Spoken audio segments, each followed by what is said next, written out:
The authorization that most of us know is essentially creating an authorization policy that is requiring a user to have a specific claim.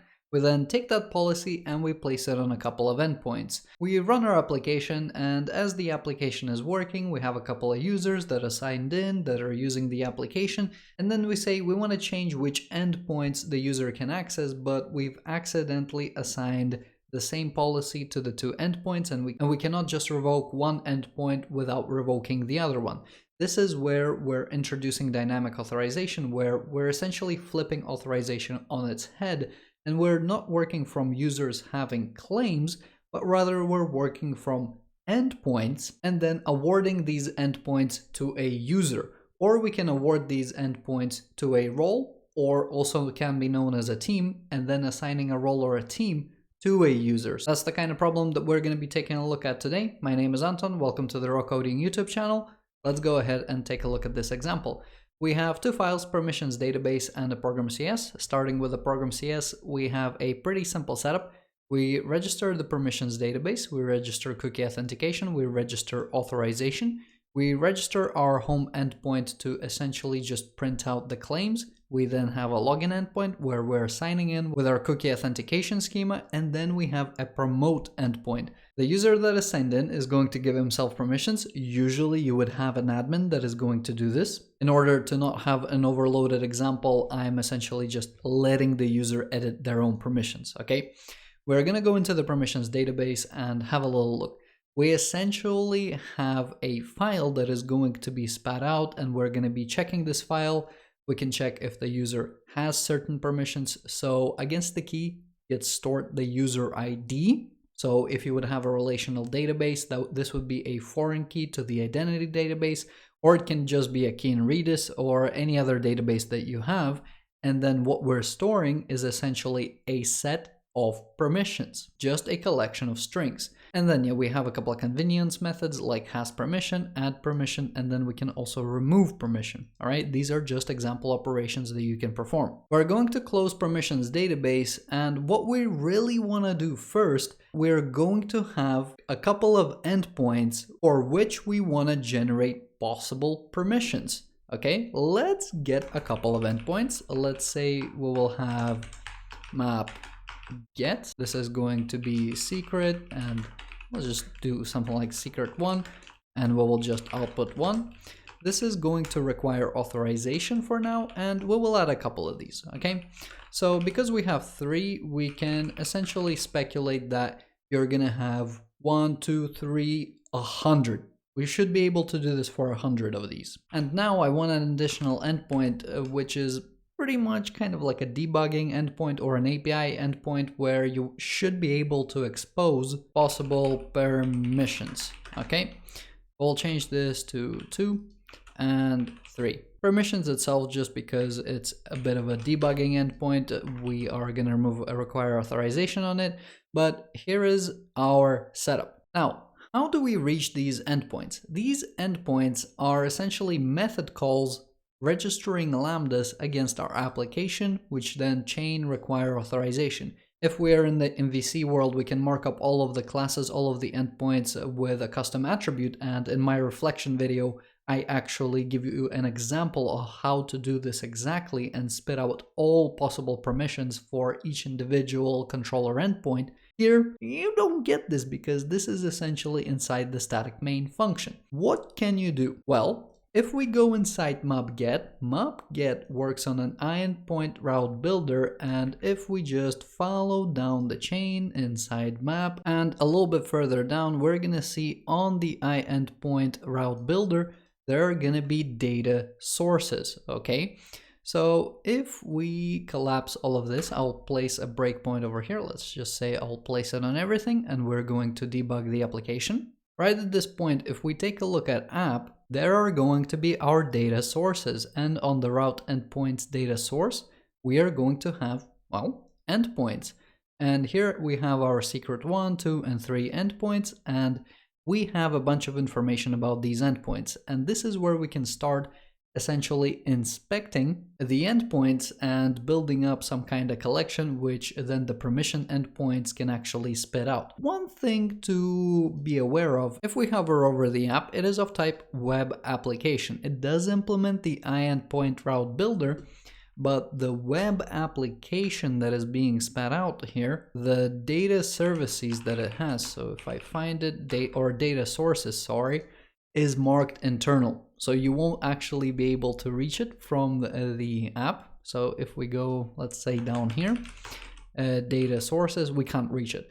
So we actually have to convert it to endpoint route builder. So var endpoints, and only then can we reach our data sources, okay? We've seen that there was only one data source, and this is going to be a source where on the source we are going to have our endpoints. And now for each of these endpoints, we want to go ahead and add it to some list.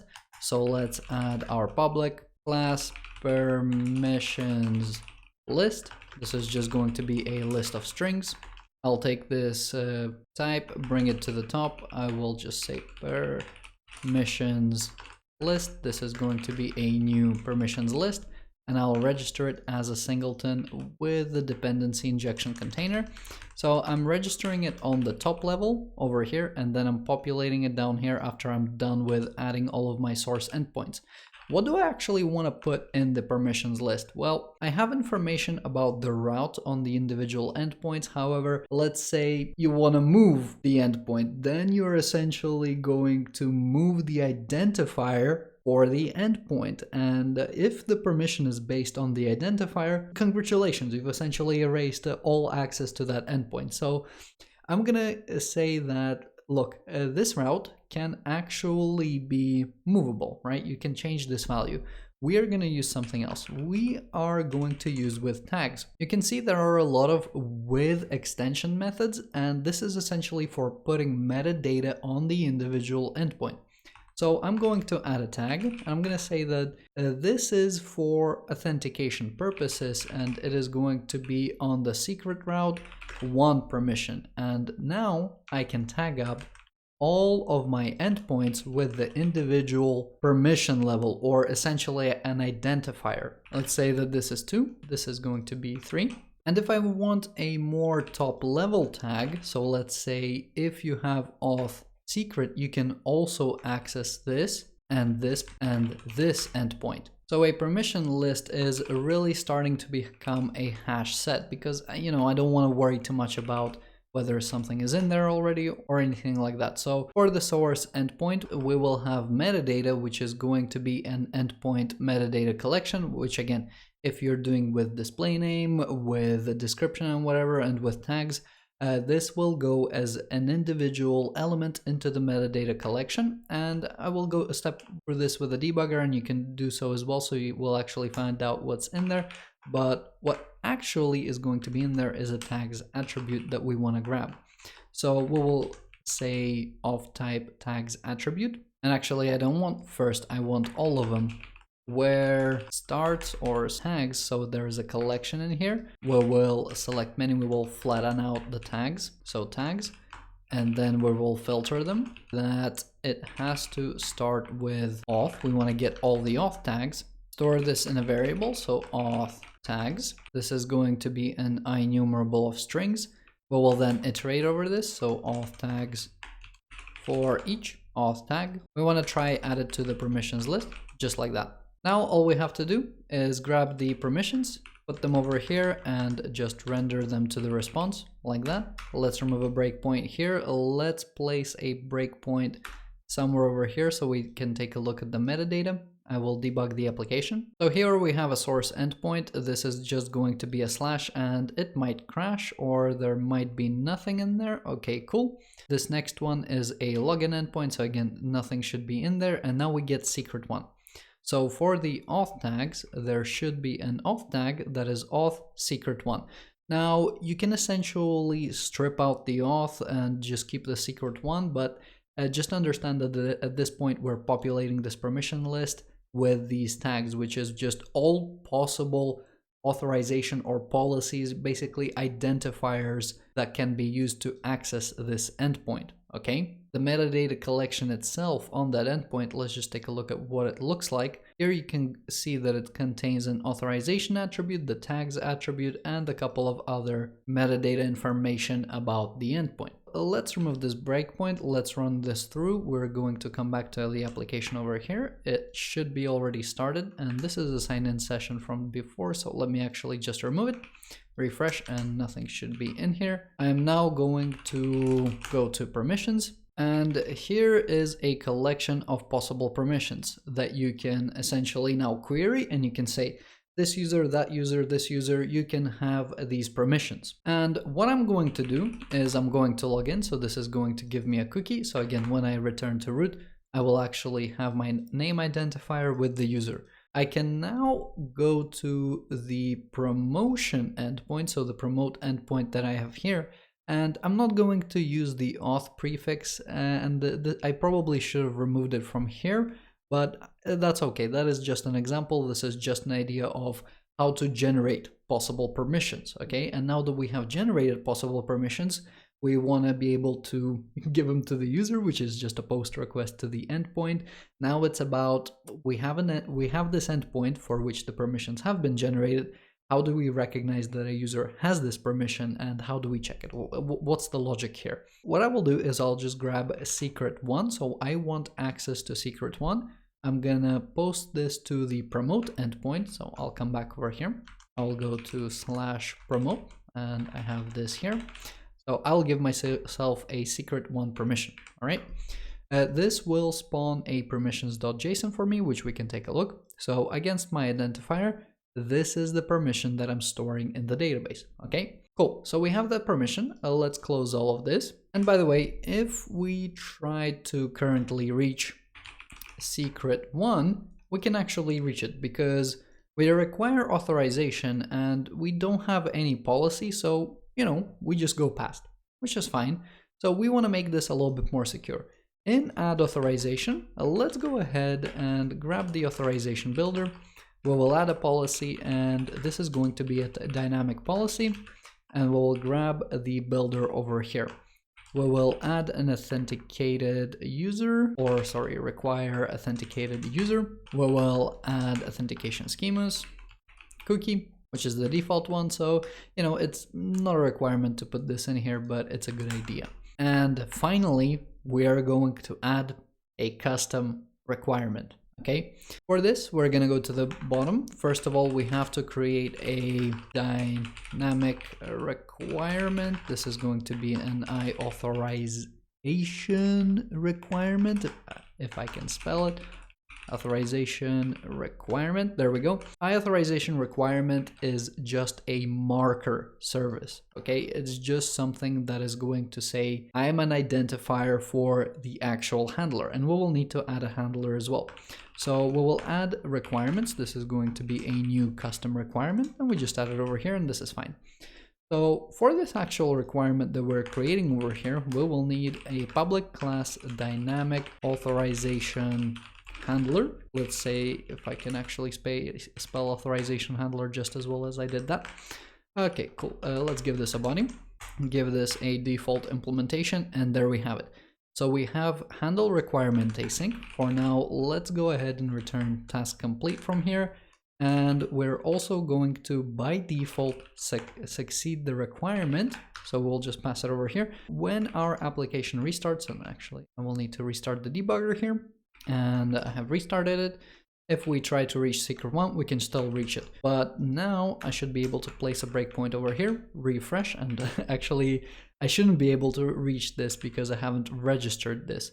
So an important thing when you're registering it, you register it as a singleton, and you also need to register it behind the implementing interface, which is going to be the authorization handler, okay? Authorization handler, make sure that that doesn't replace it like that. Just copy the interface, go back and place it over here. There we go, restart the server. That's now restarted. Let's go over here. So we can still reach it, and that is because you need to take your policy and you need to actually say, look, against these endpoints, use this policy. So again, we'll need to restart the debugger. There it's going, refresh, and now we can hit this authorization handler. Inside here, we have the context. It's the authorization handler context. We open up the context, we take a look at the resource, which is the HTTP context. And as we know, once we have our hands on the HTTP context, we have our hands on the service provider, we have our hands on the user, we have our hands on everything essentially at this point. And one thing that you probably didn't know is that once you have your hands on the HTTP context, you have your hands on the information on which endpoint is currently being triggered. Let's take a look at this. So we will play through this debugger, we will drop down the debugging window, and we will say if context, let's say, where is it? The resource, the object is not an HTTP context. We'll call it HTTP CTX. We just want to go ahead and return task complete and also fail the authorization. For whatever reason, if we don't have HTTP context, I don't actually know what is the condition to enter this if statement. But on the HTTP context, we have a get endpoint function.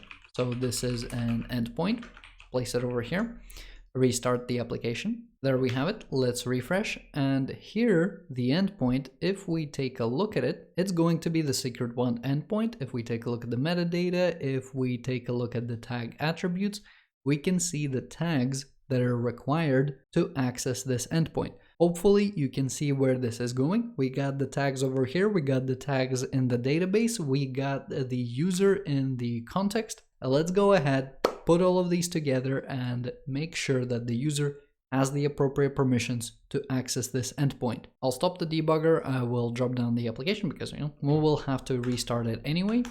I do urge you, take a pause here, pause the video, try to implement this yourself. If you fail or you just want to watch me do it, then yeah, go ahead.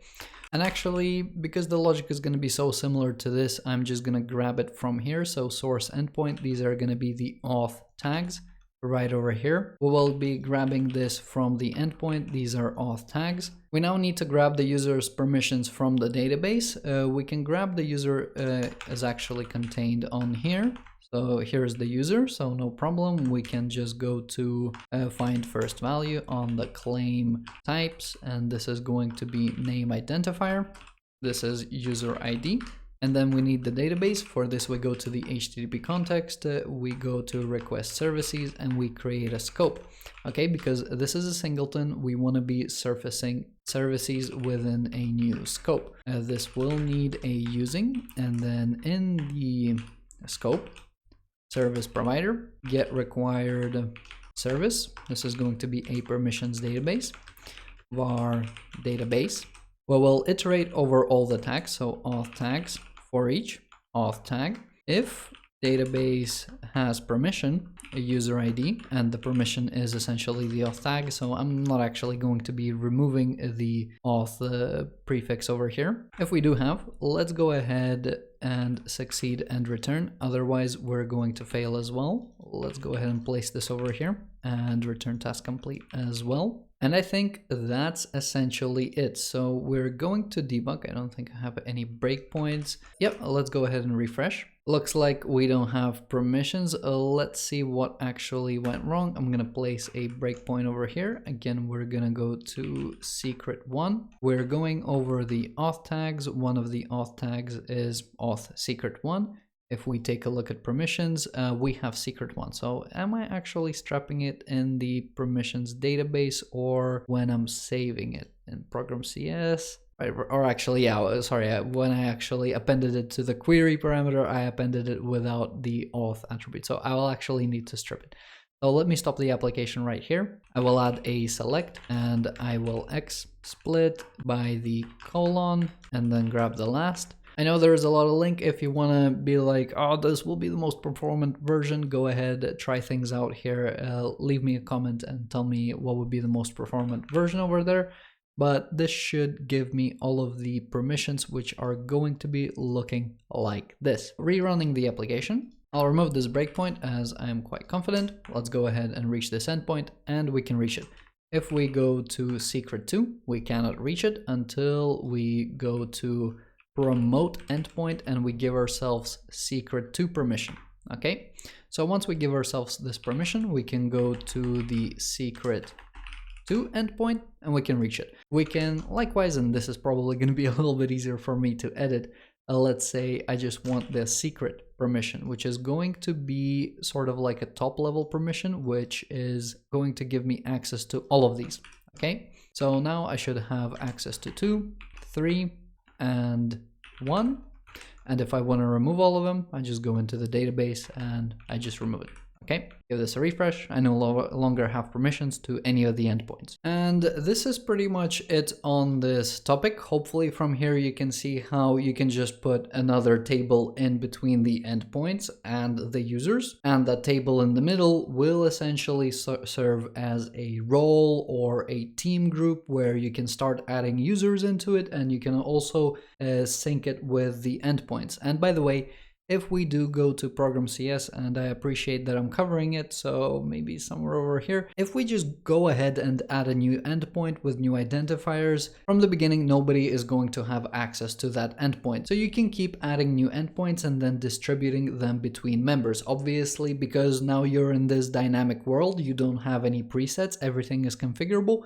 You have configuration depth instead of having to go into the code and actually change that manually. But this will be it for this video. Thank you very much for watching. If you enjoyed it, don't forget to leave a like and subscribe. If you have any questions, go ahead and leave them in the comment section. If you want to say thank you, come support me on my Patreon, get the source code. Very big thank you to all of my patrons that are already supporting me. Your help is very much appreciated. Hope you're all having a good day, and goodbye.